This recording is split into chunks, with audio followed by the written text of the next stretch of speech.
Jangan lakukan ini saat ikut SKD 2021 atau bisa auto gugur.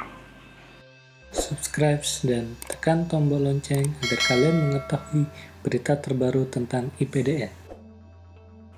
Oke, kenapa bisa auto gugur ya? Nah, jadi kita jelaskan dulu sanksinya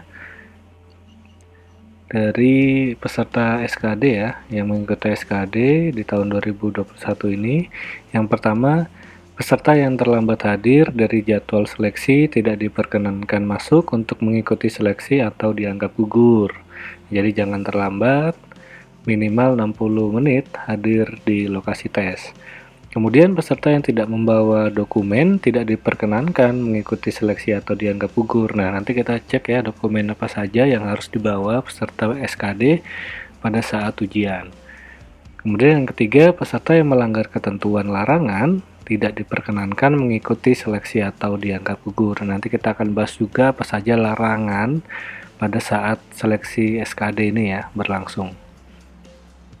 Dan yang keempat, peserta yang melanggar ketentuan larangan dikenakan sanksi teguran lisan oleh tim pelaksana CATBKN sampai dibatalkan sebagai peserta seleksi. Jadi nanti bagi peserta harus lebih memperhatikan apa saja hal-hal yang dilarang dalam ujian.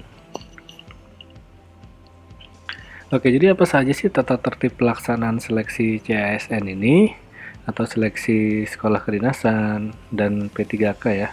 Jadi yang pertama, peserta hadir paling lambat 60 menit sebelum seleksi dimulai. Jadi jika lokasi ujian berada di luar kota atau jauh dari tempat tinggal, silakan bisa hadir 2 atau 3 hari sebelum jadwal ujian SKD berlangsung untuk mengetahui di mana lokasi tes, jarak yang ditempuh, apakah macet atau tidak, dan kapan sesi yang berlangsung ya di tes tersebut. Kemudian nantinya akan dilakukan pemberian PIN registrasi kepada peserta yang akan ditutup 5 menit sebelum jadwal seleksi dimulai. Jadi memang banyak yang harus dilalui di 60 menit sebelum seleksi dimulai, termasuk pemberian PIN registrasi pada saat nanti memakai komputer ya di tesnya. Kemudian peserta seleksi CASN wajib membawa KTP asli dan masih berlaku atau surat keterangan pengganti KTP yang masih berlaku atau kartu keluarga asli atau KK ya, atau salinannya yang dilegalisir basah oleh pejabat berwenang. Jadi kalau KK-nya sudah elektronik, cukup yang ada barcode tanda tangan elektronik cukup di fotokopi saja. Jika masih yang model lama, silakan dilegalisir di Disduk Capil untuk fotokopinya ya, atau salinannya. Kemudian yang kelima, peserta wajib membawa kartu peserta seleksi yang bisa di-download di halaman portal ya, portal CASN atau portal Dikdin atau portal P3K. Nanti silakan di-download di halaman downloadnya ya. Harus login dulu.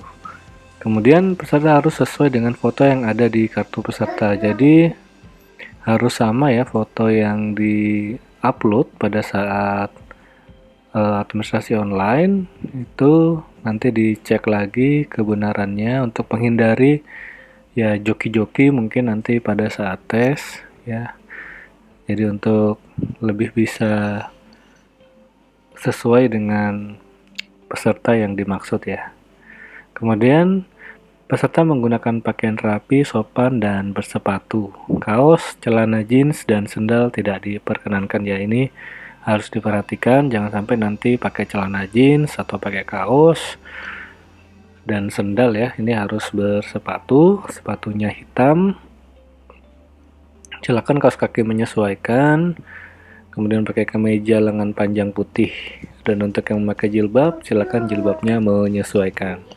Oke, ini kita bicara tentang tata tertib untuk larangan ya. Jadi di seleksi SKD ini peserta dilarang yang pertama bertanya atau berbicara dengan peserta lain selama seleksi berlangsung ya.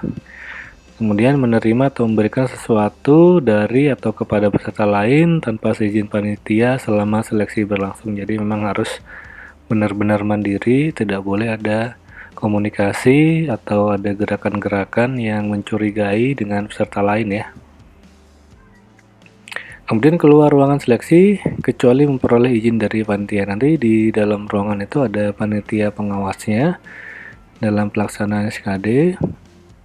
Jadi sangat ketat sekali untuk pelaksanaannya untuk menghindari kecurangan. Kemudian dilarang membawa makanan dan minuman dalam ruang seleksi, ini akan mengganggu peserta lainnya dan membuat situasi kurang kondusif ya di dalam ruangan. Kemudian peserta dilarang merokok dalam ruangan seleksi, ya ini jelas sangat melanggar.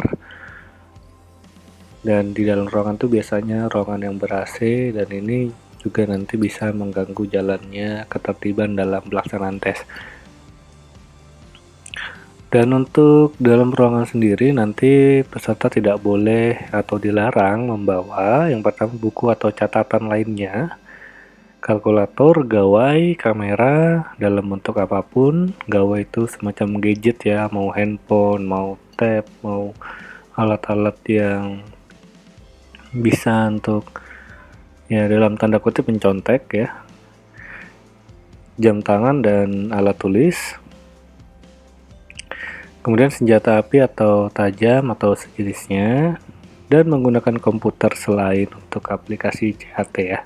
Jadi nanti komputernya tuh di dalam ruangan sudah disediakan, jadi langsung nanti praktek untuk ikut ujian ya.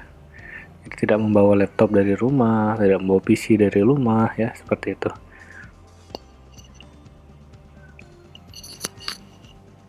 Oke, demikian yang bisa saya sampaikan. Di setiap hasil yang besar dimulai dari langkah sederhana yang diiringi disiplin dan komitmen. Oke, jangan lupa like, subscribe, komen, dan tekan tombol lonceng untuk mengetahui update berita selanjutnya. Semoga ini bermanfaat, dan silakan di-share ke WhatsApp, ke Telegram, ataupun ke sosial media apabila video ini bermanfaat.